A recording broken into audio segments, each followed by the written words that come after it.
Revontulet ovat askarruttaneet ihmisiä vuosituhansia. Ne ovat eläneet vahvasti pohjoisten kansojen taruissa ja uskomuksissa. Viime vuosina saatu uusi tutkimustieto on ratkaisemassa monia revontuliin liittyviä arvoituksia.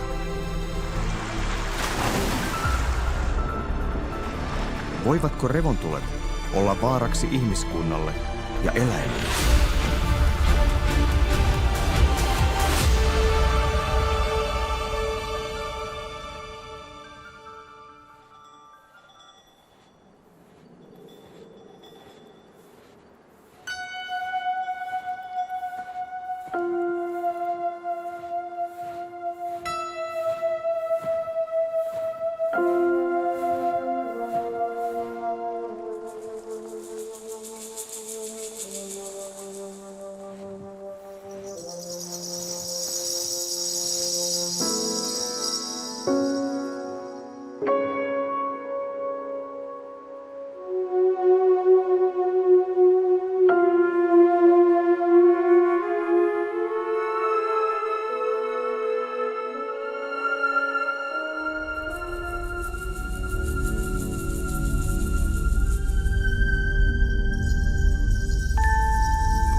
Revontulet saavat alkunsa auringosta, joka on lähin tähtemme. Aurinko säteilee paitsi valoa, myös hiukkasia. Näitä hiukkasia kutsutaan aurinkotuuleksi. Hiukkasissa on sähkövaraus. Ne liikkuvat satoja kilometrejä sekunnissa ja kantavat mukanaan auringon sähkömagneettista kenttää. Auringosta tulevat hiukkaset ja magneettikenttä kohtaavat lähiavaruudessa maapallon magneettikentän. Tätä vuorovaikutusta kutsutaan avaruussääksi. Ennen syöksymistään ilmakehään hiukkaset kerääntyvät lähiavaruuteen maapallon yöpuolelle, päivän tasaajan kohdalle. Tätä aluetta kutsutaan plasmalevyksi. Sieltä hiukkaset kulkeutuvat maan magneettikentän ohjaamina pohjois- ja etelänavoille. Navoilta hiukkaset syöksyvät ilmakehään.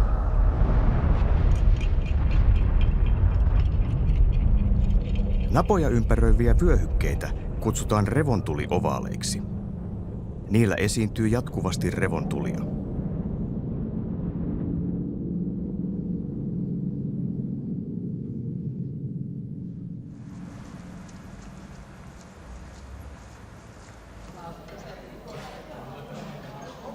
Look at that plasma flows now. I mean, if those would be hitting the ionosphere, pretty nice auroras would be visible.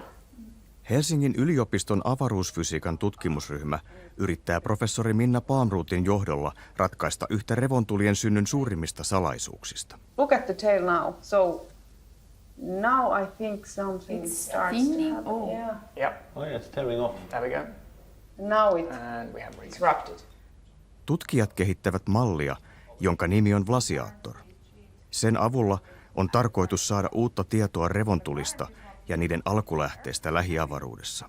Lähiavaruuden mallintaminen on tärkeää sen takia, että jos me vaan katsotaan sitä tuolta satelliiteista, niin mehän saadaan vain mennyttä aikaa selville. Mutta jos meillä on malli, joka pystyy ratkaisemaan näitä yhtälöitä niin kuin etuajassa, niin mehän saadaan sitten ennuste samalla tavalla kuin sääennuste tehdään maanpäälliselle säälle. So here we have the same thing, a zoom. And in red are areas that are moving towards Earth and blue are areas that are moving away from it.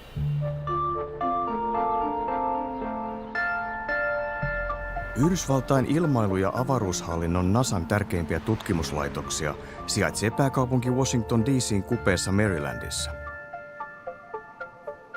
NASAn Goddardin avaruustutkimuskeskuksessa työskentelee 10 000 ihmistä. Good morning. I'm going to start today's daily space weather tag up.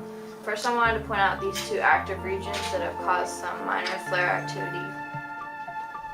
Goddard keskittyy aurinko- ja avaruusfysiikan sekä geotieteiden tutkimukseen. Siellä myös tehdään ennusteita auringon käyttäytymisestä. Meillä on aurinkohavaintoja, meillä on aurinkotuulihavaintoja, meillä on magnetosfäärihavaintoja ja meillä on ilmakehän havaintoja. Ja nämä havainnot siis ajaa myös meidän avaruussään ennusteita. Avaruussään ennustaminen on tärkeää siksi, että se auttaa meitä varautumaan maapalloa uhkaaviin aurinkomyrskyihin.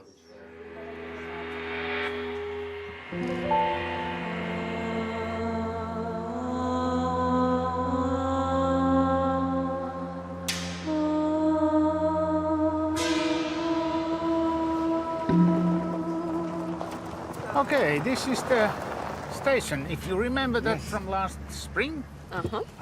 Now no snow. Yeah. Yeah, so much less Okay. snow. Okay, welcome back. Thank you.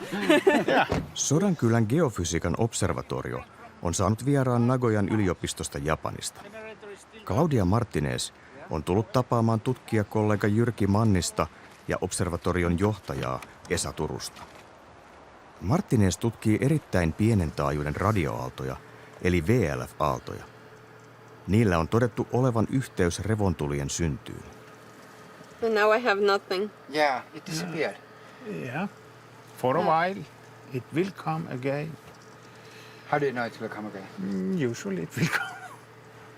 I Now have, there's no more chirping, just his. yeah, I have analyzed something like 20,000 hours, so I have some feeling that it usually comes.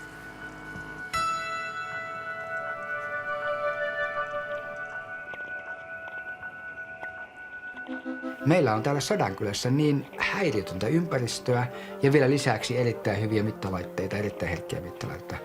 Itse asiassa voi sanoa, että maailman parhaat mittalaitteet tähän työhön, niin me pystymme vertaamaan niitä aaltomittauksia sillä avaruudessa aaltomittauksiin täällä. Tätä työtähän Claudia nyt sitten esimerkiksi tekee vierailua, sen takia hän on täällä käymässä. Luonnossa esiintyvät pienen taajuuden VLF-aallot ovat yksi revontulitutkimuksen osa-alueista. Martinezin tavoitteena on ymmärtää, miten nämä aallot kulkeutuvat lähiavaruudesta ilmakehän läpi.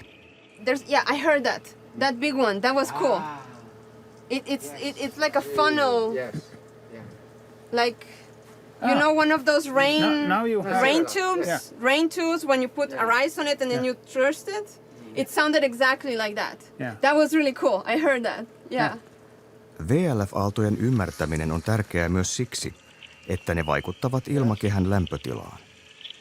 Tässä tapahtumassa on mittauksella nähty, että meille tulee suurienergisempiä revontulia aiheuttavia hiukkasia ilmakehään. Ne tunkeutuvat syvemmälle ilmakehään. Ja silloin meitä kiinnostaa, että minkälaisia kemiallisia muutoksia tapahtuu tällaisessa ilmiössä. Syvälle ilmakehään tunkeutuvat hiukkaset tuhoavat otsonia. Tämä taas muuttaa ilmakehän lämpötilaa, sillä otsoni on yksi niistä kaasuista, jotka vaikuttavat siihen.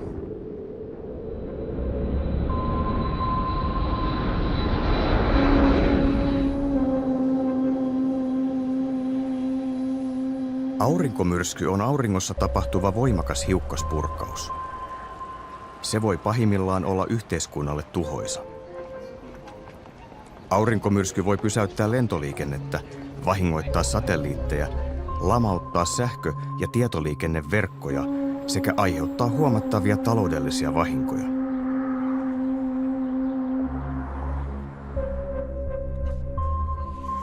Historian voimakkain mitattu aurinkomyrsky oli Carringtonin myrsky vuonna 1859.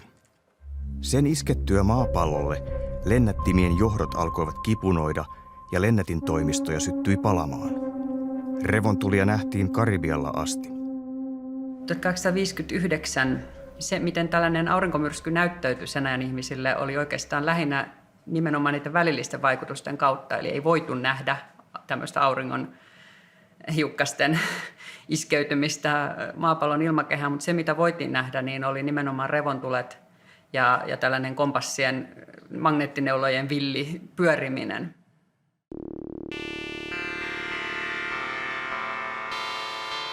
No siis myrskytasossa niin aika usein se analogia on Carrington-skaalan myrsky. Täällä Jenkeissä se tieteellinen termi on kerran 100 vuodessa toistuva myrsky. Senkin takia me tarvitaan tämmöisiä tarkkoja malleja, kuten Vlasiator. Nimittäin niiden avulla voidaan sitten ajaa semmoisia tapahtumia jotka on sen Carringtonin kokoluokkaa, ja sitten arvioida niitä vaikutuksia. Vuonna 2012 maapallo välttyi onnekkaasti erittäin voimakkaalta aurinkomyrskyltä. Tässä on niin kuin esimerkkikuvaa meidän ultravioletti-havaintomateriaalista heinäkuulta 2012. Ja tämä sähkömagneettinen purkaus on nimeltään roihupurkaus. Ja tuohon samaan purkaukseen liittyen meillä oli myös erittäin suuri koronan massapurkaus. Miljardeja tonneja materiaa, auringon plasmaa, joka sitten singottiin sinne ympäröivään aurinkokuntaan. Maa on siinä tuo keltainen pallo, vihreä pallo on Venus ja siinä on Merkurius ja tämä punainen pallo täällä on sitten Mars. Kuten tämä ennustemallikin näytti, maalla kävi aika hyvä tuuri. Eli tämä koronan massapurkkaus meni toiseen suuntaan. Se olisi ollut hyvin tämmöinen äärimmäinen myrsky, joka olisi voinut aiheuttaa myös ongelmia sähkönsiirtoverkkojen kanssa.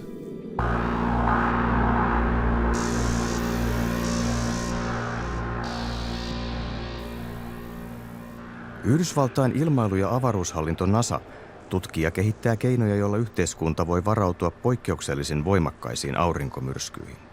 Se perusfyysinen mekanismi, miten avaruussää pystyy vaikuttamaan sähköverkkoihin, on niin sanotun induktion kautta. Nämä avaruussään myrskyt ja kun näitä myrskyjä tulee auringosta, kun ne vuorovaikuttaa maan magneettikentän kanssa, ne synnyttää hyvin voimakkaita muutoksia sähkövirroissa, maata lähellä kiertävissä sähkövirtasysteemeissä. Eli tavallaan niin kun, tämä sähkönsiirtoverkko on antenni tavallaan näille muutoksille lähiavaruudessa ja se on nämä ekstra sähkövirrat, jotka sitten syntyy näihin siirtojohtajiin, jotka vaikuttaa sitten myös muuntajien toimintaan. Lähiavaruuden tutkimus on ihmiskunnalle elintärkeää. Valtaosa nykyyhteiskunnan toiminnoista tukeutuu satelliitteihin ja niiden välittämään tietoon. I think most people don't realize in our everyday life how much we depend on satellites, or phones, or GPSs, internet. I mean, we get annoyed when we have slow internet. So if we have a satellite that drops dead, suddenly you don't have GPS in that area. So it is necessary to understand how these things work and how they're going to affect it.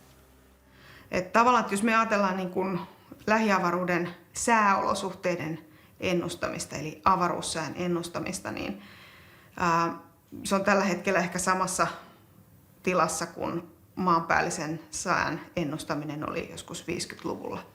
Että vielä ei niin kuin tiedetä, että osata sanoa, että okei, huomenna tulee vaikka joku infrastruktuuriin vaikuttava tapahtuma, että nyt pitää suojautua, mutta me ollaan menossa sinne päin.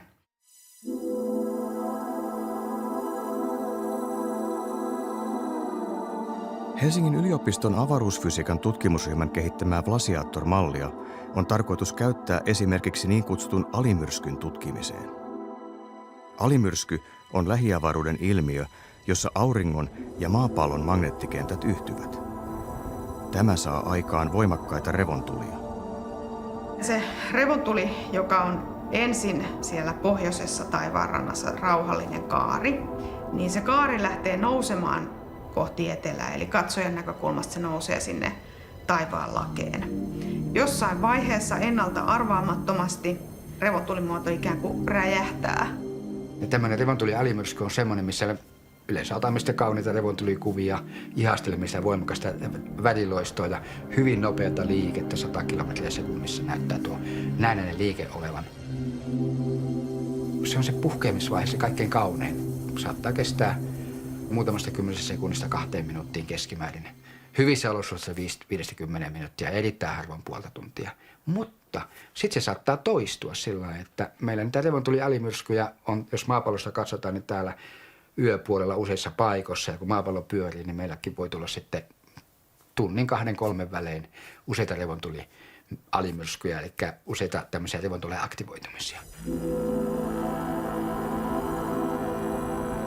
Ja se kriittinen kysymys siinä alimyrskyssä liittyy semmoiseen pyrstön katkeamisprosessiin. Eli meillä täällä magneettikehässä on semmoinen pitkä pyrstö siellä yöpuolella.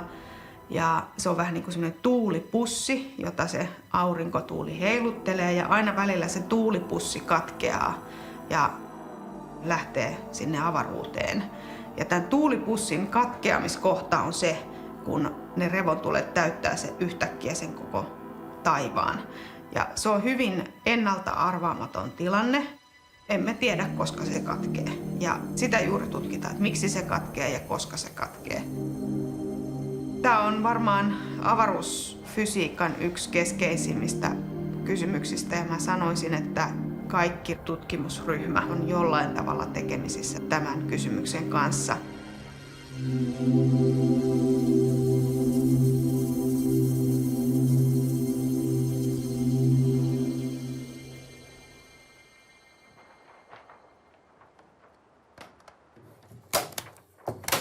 Revontulien kuvaaminen innostaa kymmeniä tuhansia ihmisiä ympäri maailmaa.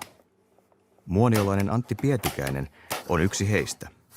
Hänen pitkäaikainen haaveensa on ollut rakentaa tukikohta kuvausmatkoja varten.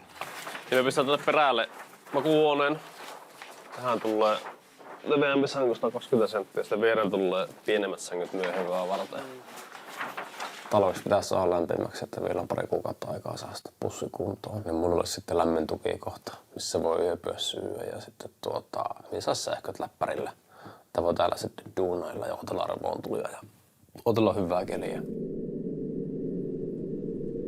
On tässä kuule hommaa vielä, joo. Otetaan ihan ajokonnossa tämä.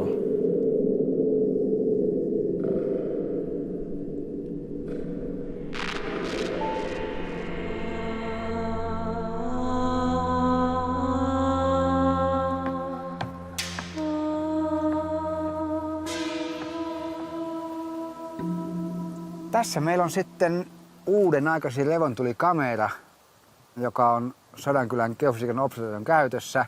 Tämä on Nagoyan yliopiston tänne tuoma, erittäin nopea, 100 kuvaa sekunnissa kuvaava revontulikamera. Se kuvaa laajakulmalinssillä koko taivaan. Tällä tutkitaan sykkiviä revontulia. Sykkivät revontulet ovat yleensä loppuyön ilmiö. Ne ilmestyvät taivaalle kirkkaiden ja aktiivisten revontulien jälkeen. Nyt sitten kun se rauhoittuu tuo aktiivinen revontuli, niin taivaalla näkyykin sitten semmoinen vihreä, samea, koko taivaan peittävä, rauhallinen revontulivalo, tämmöinen diffuusi tausta. Ja yhtäkkiä se alkaa sykkimään. Sykkivät revontulet muuttavat ilmakehän koostumusta. Emme pysty tänä päivänä vielä tarkkaan sanomaan sitä, että mikä on tämän muutoksen merkitys globaalisti ilmakehän kannalta, miten se kytkeytyy esimerkiksi ilmastonmuutoksen aiheuttamiin vaihteluihin, onko näillä mitään merkitystä ollenkaan. Syy, että emme tunne tätä, on se, että ei ole mitattu näitä sykkiviä revontulia tarpeeksi vielä.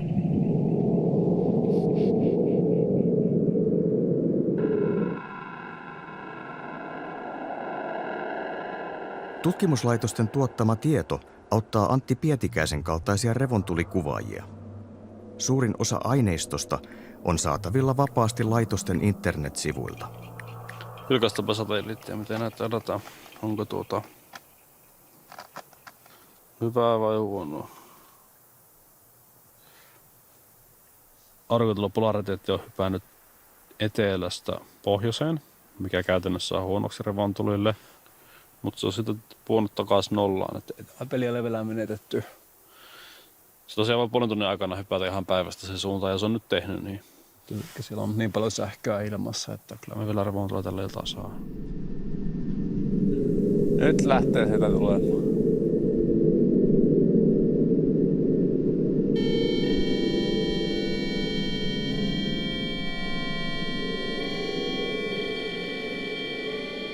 Meidän lähiavaruushan on valtavan laaja. Voidaan sanoa, että 1,000,000 kilometriä on semmoinen alue, missä näitä ilmiöitä tapahtuu. Ja on aivan tavallaan mielenkiintoista ajatella, että sinne lähetettäisiin niin paljon satelliitteja, että voitaisiin kattaa tämä koko alue empiirisin mittauksin. No siellä on jo muutamia satelliitteja kyllä, ja maan pinnaltakin voidaan havaita jonkun verran, mutta avaruutta ei koskaan saada niin kuin katettua niillä mittauksilla niin tarkasti, että saataisiin niin kuin semmoinen täydellinen kuva, että mitä siellä tapahtuu.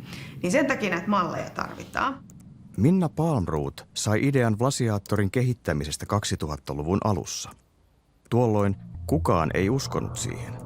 Ihmiset oli silleen, että oletko hullu, että eihän maailmassa ole tietokonetta, mihin tämä mahtuu, tämä malli. Tietenkin tiesin tämän asian ja oikeasti olikin niin, että maailmassa oli silloin 2 konetta, johon se malli olisi mahtunut. Mutta silleen, että mun olisi pitänyt ottaa ne kokonaan omaan käyttöön. Et varmaan ihan todennäköistä, että mennä vaan sanoo sinne ulkomaille, että saanko käyttää teidän konetta, kiitos kokonaan ja kaikki muu tulos sieltä. No sitten mä ajattelin silloin, että okei, no ei se nyt ehkä vielä ole mahdollista.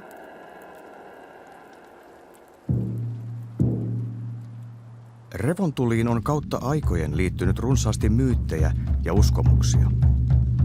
Erityisesti pohjoiset kansat tuntevat ilmiön hyvin. Niiden kansanperinteessä on runsaasti kertomuksia revontulien synnystä. Semmoisia tyypillisiä, mihin usein viitataan, ovat just tämmöiset pohjoisten kansojen käsitykset siitä, että ne saattaisi olla jonkinlaisia tämmöisiä esi-isien henkiä, jotka osallistuvat jollakin tavalla näiden jälkipolvien elämään. Sitten esimerkiksi kerrotaan tällaisista nuorista neidoista, jotka on esimerkiksi kuolleet varhaisessa kukkeudessa ja sitten tavallaan näyttäytyvät siellä taivaalla. Ja Grönlannin asukkaiden parissa kerrotaan tämmöistä ikään kuin taivaallinen jalkapalloottelu, jossa isien henget pelaavat jonkunlaista jalkapallopeliä mursun, pääkallon tai milloin minkäkin kanssa. Ja tämmöisiä on kirjattu ylös. When this rock flying and hit the other rock. Many thousand sparkles start to fly there in the mountain and small trees. Vanhat uskomukset ja tarinat elävät yhä. Nykyään niillä houkutellaan myös turisteja. And this fire came terrible, big and warm. C'était un feu terrible, terriblement chaud. It was so big that firelight went up to sky. C'était tellement chaud que la lumière du feu montait dans le ciel. This light stayed in the sky forever. Cette lumière est restée pour toujours dans le ciel. Giant firelight. C'est la lumière des géants. Northern light. Les aurores boréales.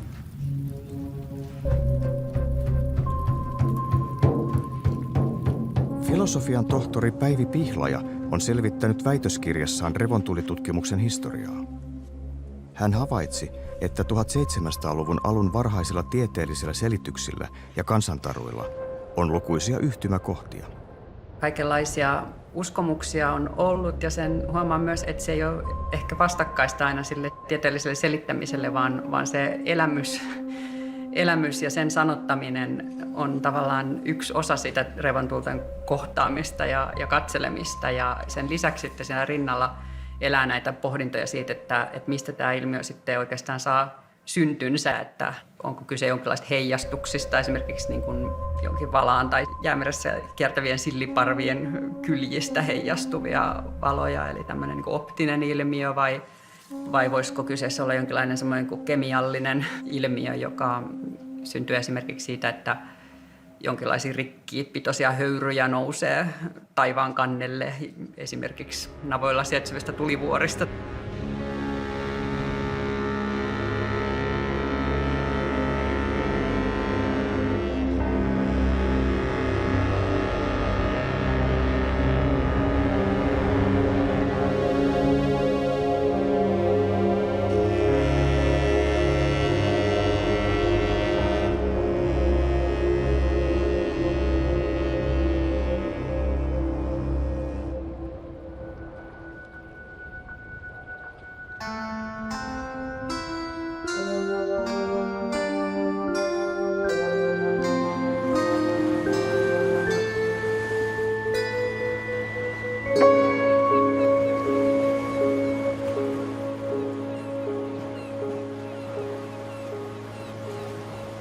Aurinkotuuli vaikuttaa paitsi revontulien esiintymiseen, myös maan magneettikenttään.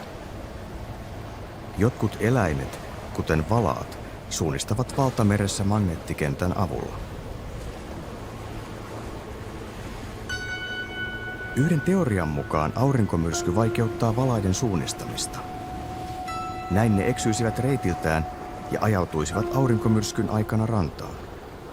Es ist bekannt, dass sich Bienen an der Sonne, also am Magnetfeld orientieren, an Magnetfeldanomalien orientieren. Es ist bekannt, dass Vögel das tun. Es ist bei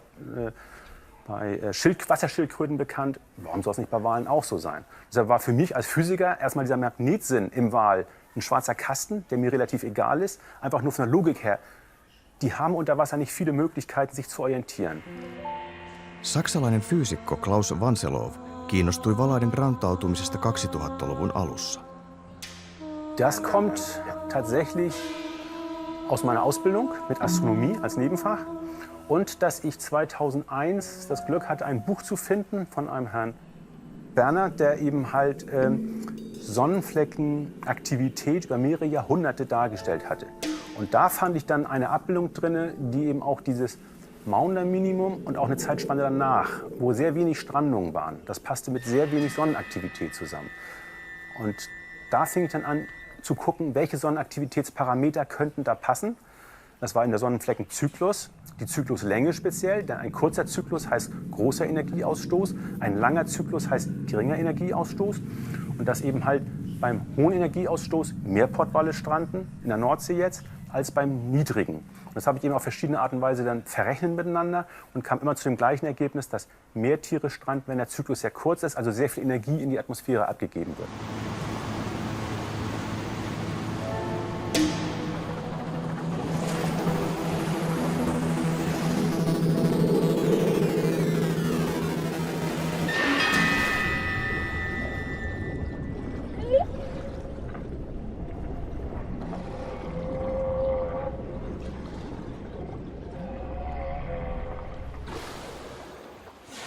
Also es ist ja so, dass die Weibchen sich hauptsächlich äquatornah aufhalten mit den Jungtieren, bis die ungefähr 10 bis 15 Jahre alt sind und sich so zwischen dem 40. bis 45. Breitengrad Nord und Süd aufhalten. Da groß werden, auch die Jungbullen werden da groß. Dort haben sie aber keine geomagnetische Felder, ja, aber keine Störung des Geomagnetfeldes oder nur ganz geringe.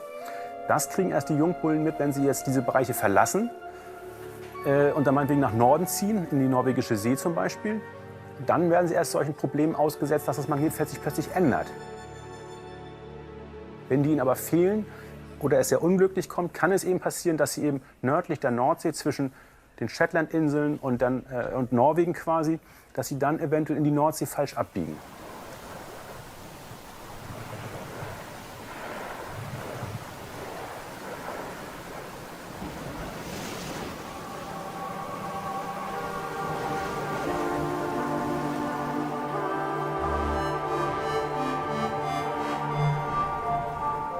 NASAn johtamassa hankkeessa etsitään niin ikään syitä valaiden ja delfiinien rantautumiseen. Tässä meidän valaiden rantautumistutkimushankkeessa se ensimmäinen osa sitä tutkimusta oli selvittää nimenomaan vaikuttaako geomagneettiset myrskyt tai avaruussää näihin rantautumisiin. Eli tämä oli niin kuin se pääkysymys, mitä me lähdettiin tutkimaan siinä ensimmäisessä vaiheessa. Like we learned in the phase 1, at least for these 3 stranding data sets that we have looked at in Cape Cod, UK and New Zealand, it looks like the geomagnetic storms are not the primary driving element of that. I think, it still may play a role, but there needs to be, many more environmental factors, maybe even human influence in some cases, that drive these stranding events. Do you have a feel or a gut of what characteristic is predominantly driving these strandings if it's not geomagnetic? Well, I mean, that's the task in our phase 2 to find that combination of environmental factors that explain best the stranding events that we have observed in the past. Ist aber nicht so ganz einfach. Das sind also sehr viele Hintergründe, die eine Rolle spielen. Und aus meiner Sicht muss man aus sehr vielen verschiedenen Perspektiven an dieses Problem rangehen, um es lösen zu können. Man muss vom Sozialverhalten her gucken, man muss von der Astronomie her gucken, man muss aber auch von der Geologie her gucken, also von den Anomalien her gucken, man muss von der Biologie her gucken. Ja meillä on nyt muutama alustava tulos siitä, että tuuliinformaatio näyttäisi korreloivan näiden valaiden rantautumisten kanssa. Tämä on yksi semmoinen niin tärkeä liidi meille nyt, jota me lähdetään niin kunnolla tonkimaan. If you can also include the amount of phytoplankton, fishes, even fisheries, and how much fish are being caught and all that kind of data, that's a really diverse set of data sets that you're going to need. That could really add into Extremely this. so. Yeah. That's why this is so exciting project. Yeah. Because it is, I would say, almost like a new kind of science.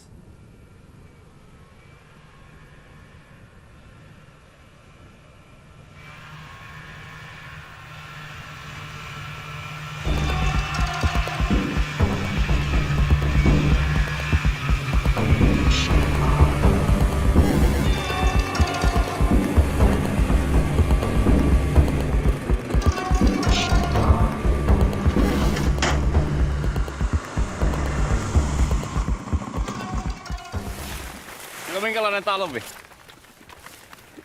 Kyllä meidän vähän luminen. Se on, mikä on.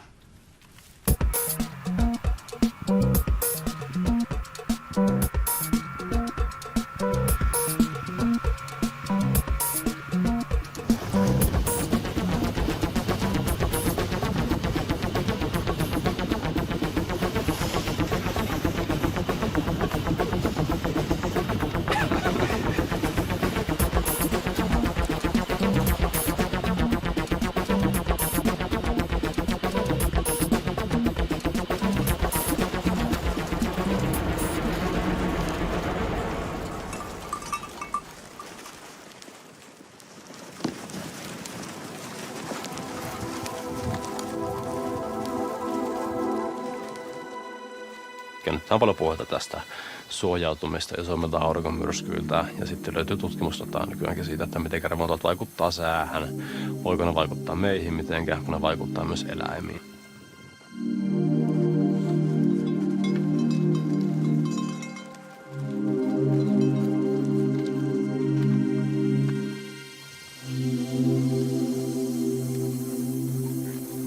Kansansuussa revontuliin on liitetty myös ääniä. Tarinat revontulien synnyttämistä äänistä siirtyvät tutkimusmatkailijoiden kirjoituksiin ja myös tieteeseen. Revontulikuvaaja Antti Pietikäinen on tullut käymään Sodankylän geofysiikan observatoriossa. Hän haluaa tietää, pitääkö paikkansa, että revontulet synnyttävät ääniä. Onko siellä revontuliääniä kuullut? Kerran olen kuullut, nyt ei ole kauaa. Oho, nyt sun pitää kertoa lisää. No niin, eli olisiko nyt tullut samat syyskuiset revontulet, eli Kilpisjärvellä oli mutkatakassa. Niin. Se oli sumua sinne saakka. Mutkatakka oli pilvien päällä, eli se tuli siihen minusta siihen inversiokerrokseen. Ja siinä oli semmoinen hetki, että onko tällä riekkoja, alkoi semmoinen rapina käymään ympärillä. Just, ikään kuin lumessa liikuttaisi. Kyllä. Tuntuu, että onko siellä riekkoja nyt, kun siellä ei koko aikana ollut, ei kuulunut mitään. Sitten oli semmoinen 10 sekuntia, semmoista rapinaa kuului joka puolelta ja sitten se katosi. Ja se oli niin kuin ääni kaikkialta. Kyllä, ja sitä ei pystynyt paikallistamaan yhteen no suuntaan. Niin. No se kuulostaisi nyt ihan siltä just, mitä on tämä professori Unto Laine esittänyt, että jos tämä revontuli ääni, mitä ihmiset kertovat kuulevansa, niin on sellainen, että se voitaisiin niin kuin ymmärtää se mekanismi, niin hänen mielestään todennäköisin mekanismi se syntyy tuossa jossain rajakerroksessa, että sanotaan 70 metriä, 100 metriä maan pinnasta. Joo. Ja just sen takia, että siellä voisi olla joku semmoinen sähkökenttärakenne, joka aiheuttaa sitten lopulta paineaaltona kuultavan äänen. Mutta ei todellakaan revontulikorkeukselta eikä läheltäkään sieltä, vaan ihan läheltä saa havaitsija. Kyllä. Ja okei, tätä ei ole vahvistettu eikä varmistettu, se on vaan nyt hänen spekulaationsa, että näin voisi olla. Revontuliääni on semmoinen asia, että mekin koitettiin sitä mitata. Se on erittäin vaikea mittaus. Meillä ei ole itsellä semmoisia mittaustuloksia. Professori Laineella on pari semmoista mittaustulosta, missä on niin kuin jotain korrelaatiota äänenpaineen niin kuin tasonvaihtelulla ja sitten magneettisella aktiivisuudella. Että se viittaisi niin kuin tämän tyyppiseen avaruussääyhteyteen. Ja itse olen kiinnostunut tästä asiasta sen takia, että jos tämä ääni voidaan, niin kuin, mitä ihmiset kertoo, jos se voidaan niin kuin mitata fysikaalisen suuren, sehän kertoo, että meillä on energiansiirtomekanismi tuolta ylhäältä. Aivan ylhäältä alas saakka. Alas saakka. Mekanismi, jota tällä hetkellä ei tunneta. Joo, kyllä. Ne on tosi mielenkiintoinen aihe.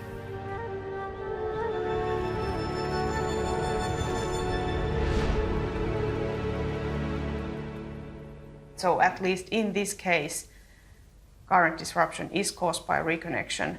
However, we would need the third dimension in order to close out the question that it is either reconnection or instabilities which started the disruption. Vlasiaattor-mallin kehitystyö etenee professori Minna Palmrothin johdolla. Nyt me mallinnetaan sitten tätä maapallon lähiavaruutta tällä Vlasiaattorilla niin kaksiulotteisesti tällä hetkellä. Eli siitä saadaan vähän niin kuin valokuva siitä lähiavaruudesta. Ja nyt me ollaan sitten lisäämässä siihen tämä kolmas ulottuvuus. Can we get to the third dimension? We're already running this code on like a huge supercomputer in Europe and cannot fit anything more than what we're already running. Adding the third dimension would require about 1,000 times more memory, and that's just not there, and it's not going to be there for many years yet.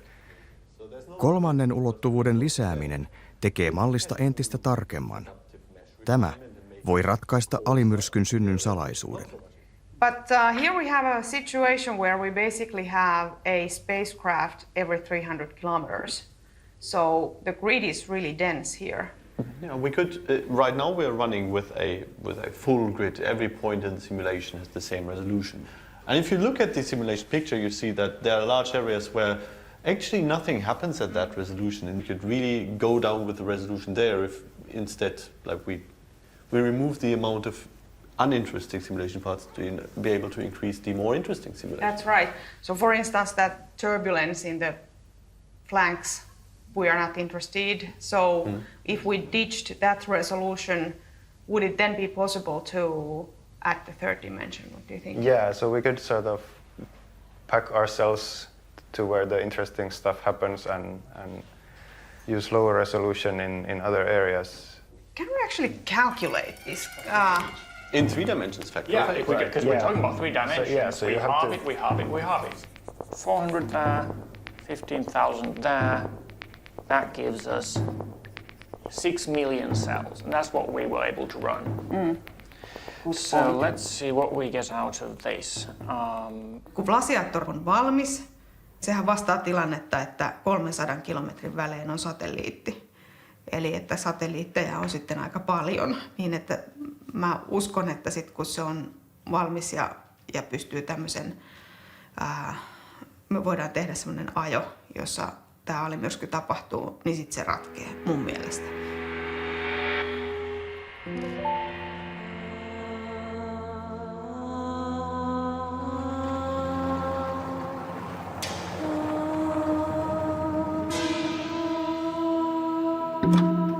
So the preamplifiers by the antennas.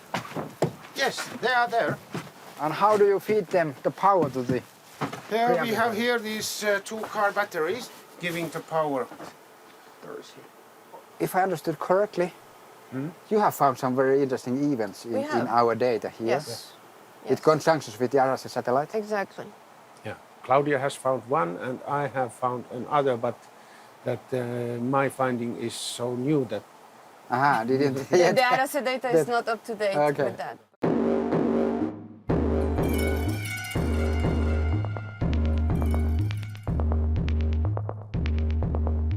Claudia Martinez etsii VLF-aaltovuosta havaintoja, jotka näkyvät sekä kannuslehdon vastaanottimessa että japanilaisen Arase-satelliitin ottamissa kuvissa.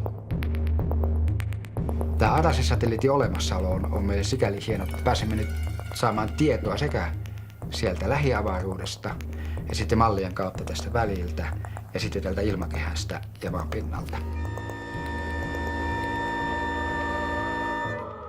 So this is the satellite here, Arase. This is the ground station. Your waves have been generated here at the geomagnetic equator, right? And then they propagate, and sometimes they can bounce along the field lines, sometimes they don't propagate along the field lines. And they can be detected by the satellite. So that gives us an instantaneous picture of the wave at that particular time. And then the wave keeps going and it can be detected on the ground. Sama VLF-aalto voidaan siis havaita sekä satelliitin että maa-aseman avulla.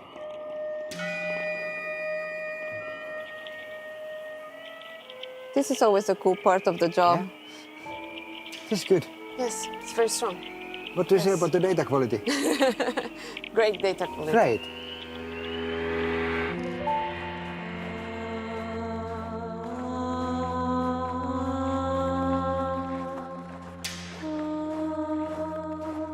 Yeah, it is still slightly cloudy though. Yeah, it's still cloudy. You don't see that many stars, but you see the arc. Hopefully. Yeah, I would estimate we need to wait for 1 hour about. It should hit around midnight, I think. Yeah. Just like yesterday. Maybe slightly earlier if I was lucky. Yeah. Did Okay, so maybe I should also take a few images now. Oh, you see the it's patch? starting, yeah, it's starting, Now we yes. have 3 arcs already? Yes. Okay, good, good. This is the correct night. This is the Ah, night. now it This is activates. the night, yeah. Oh, nice. This is why I live here. This is why I came here. Good. Look at that.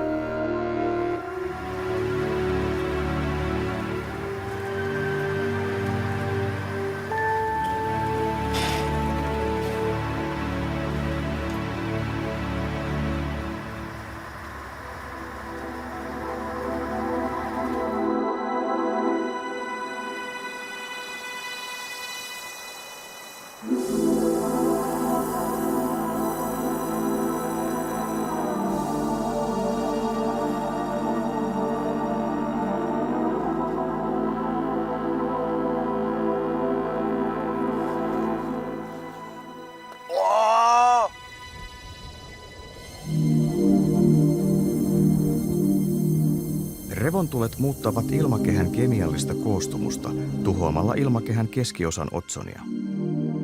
Näin ne vaikuttavat myös ilmakehän lämpötilaan. Kyse on lämpötilan luonnollisesta vaihtelusta. Joulu, tammi, helmikuussa osoittautuu, että täällä Suomen ja Siperian alueella on hyvin tämmöinen yhtenäinen alue, missä on tuo punainen väri, eli noin 4 asteen lämpötilan nousu. Siis suuren aktiivisuuden ja tuon matala-aktiivisuuden välillä. Sodankylän geofysiikan observatorio on Esa Turusen johdolla yrittänyt viime vuosina luoda mallia, jolla tätä vaihtelua voidaan ennustaa. Nyt meillä on sitten uusia tuloksia sillä tavoin, että on kyetty ihan kaikki yksityiskohtainen kemia, mikä täällä tapahtuu, niin me on pystytty viemään se semmoiseen koko maailman ilmakehän laskevaan niin kuin kieltoliikemalliin, joka toimii korkeudesta 0 kilometriä ja korkeuteen 150 kilometriä. Se on aika iso malli. Sodankylän tutkimuslaitoksen laskelmia on määrä käyttää kansainvälisen ilmastopaneelin IPCC:n tulevissa malleissa. Sinne on nyt ensimmäistä kertaa menossa ilmastomallilaskuja, joissa on otettu huomioon ilmakehäpakote, mikä tulee suurenergisesta hiukkassateesta. Nyt voidaan tehdä tämmöistä 10 vuosien laskentaa tällaisella ilmastomallilla, jossa on se hiukkaspakote. Joo, kyllä.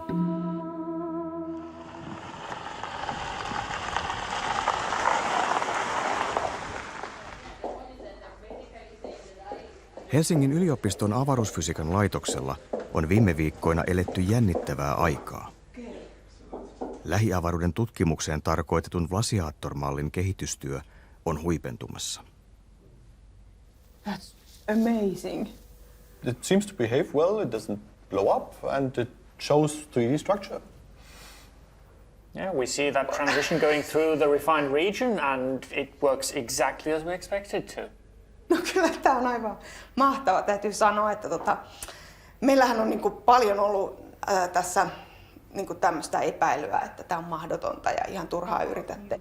Mutta näinpä vaan nyt mun tiimi niin veti tämmöisen testisimulaation, missä näkee, että se on mahdollista. Kyse on siis tieteellisestä läpimurrosta. Sen avulla voi selvitä yksi revontulien synnyn suurimmista salaisuuksista. Jos ajatellaan, että meidän alalla olisi yksi kysymys, niin se kysymys olisi juuri tämä, että mitä varten ne revontulet siellä yöpuolella yhtäkkiä lähtee aivan selittämättömästä syystä niin kuin vahvistuu ja voimistuu, eli niin sanottu alimyrsky. Ja sitä tutkimustahan on tehty yli 40 vuotta ja nyt satelliitteja on lähetetty yli 10 tutkimaan tätä näin. Jokainen satelliitti maksanut yli miljardin ja nyt sitten meidän simulaatio vastaa tilannetta, missä itse asiassa sulla on joka paikassa satelliitti. Nythän tavallaan tässä voidaan ajatella näin, että Suomi on nyt laittanut jotain 200 000 satelliittia tuonne, kun Plasiator vastaa tosiaan sitä satelliitin tarkkuutta, että aika hyvin.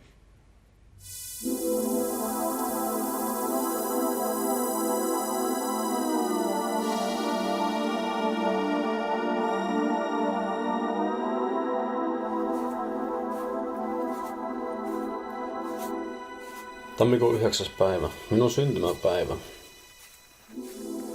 Bussi oli siinä kunnossa, että siellä olisi voinut olla jo yötä. Läksi linja-autolle koira Siberian Huskyn Bluun kanssa. Koiralta oli joku viikko aikaa sitten leikattu syöpäpattasta ja se oli levoton ja se oli ikä alkoi painaa sitä. Iltalainen loppuaan, hyvät ravintolot kuvattu, koiran kanssa käyty lenkki siinä. Siinä on nyt lyhyin lenkki, mikä meillä oli ollut, että ei se monta kymmentä metriä enää mennyt. Että viihtyi kyllä siinä biisin ääressä. Siinä oli mukava istuskella sen kanssa ja pitää tulta. Siinä sitten pikkuhiljaa tuli semmoinen katku sinne. Alkoi haisemaan vähän savua enemmän ja enemmän. Ja siinä itselläkin alkoi vähän sydän tykyttämään, että ei nyt tämä ei ole hyvä juttu. Mulla ei ollut minkäänlaista palovaroitinta vielä siellä eikä hakevaroitinta, joten päätin, että tässä bussissa ei voi olla yötä. Ja aloin siirtää kamppeet autoon. Auto oli siinä 100 metrin, 200 metrin päässä. Tulin takaisin, niin Blue oli siinä aika heikossa hapeessa kaminoajassa sitten. En tiedä miksi, en sitä sinänsä tajunnut, että olisihan sekin pitänyt sieltä pihalle viedä sieltä linja-autosta. Lähetti melkoisesti ja ei ollut enää koordinaatiota eikä ollut enää kartalla se koira siinä. Ja kyllähän se aika nopeasti tuli siinä se päätös, että tämä oli tässä. Se piti päästä päivältä. Se toimitus, kun oli saatu sitten päätökseen siitä, lähdin viemään sitten koiraa ulos. Hautaan sitä sinne hankkeen vähäksi aikaa ja sitten haan sen seuraavana päivänä, kun olen vähän järjessäni ja tiedä mitä tehdä sille. Se homma kun saan sitten tehtyä, niin huomasin, että musta savu nousee bussin sivuovesta.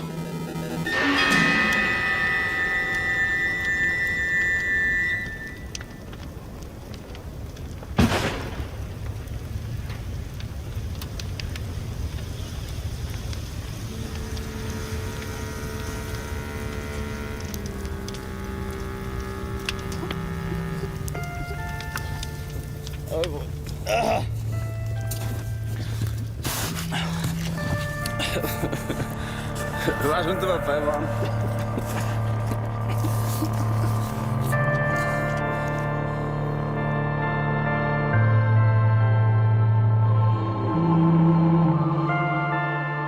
Hello, Claudia. Hi, how are you? Fine, how are you? Good, good.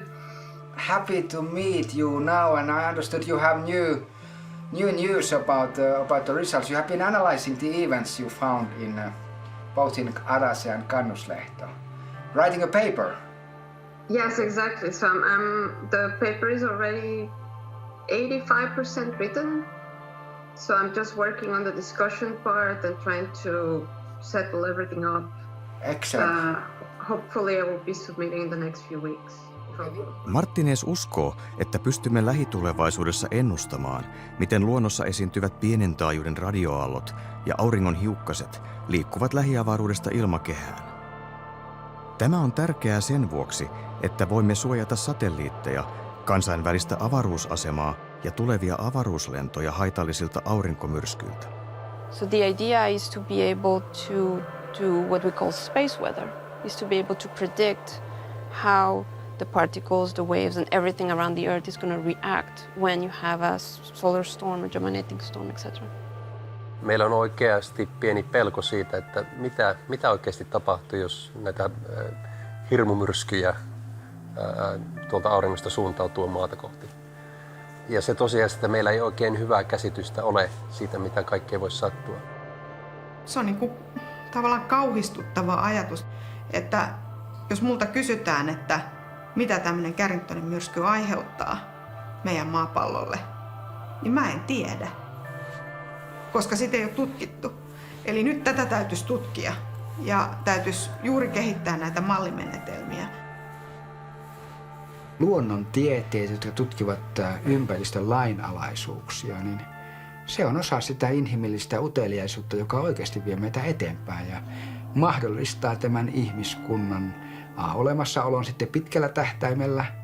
Ennen kaikkea mä sanoisin näin, että meidän avaruusmatkamme avaruusalusplaneetta Maalla. Että tekemällä tätä työtä me teemme tämän matkan mahdolliseksi myös tulevaisuudessa.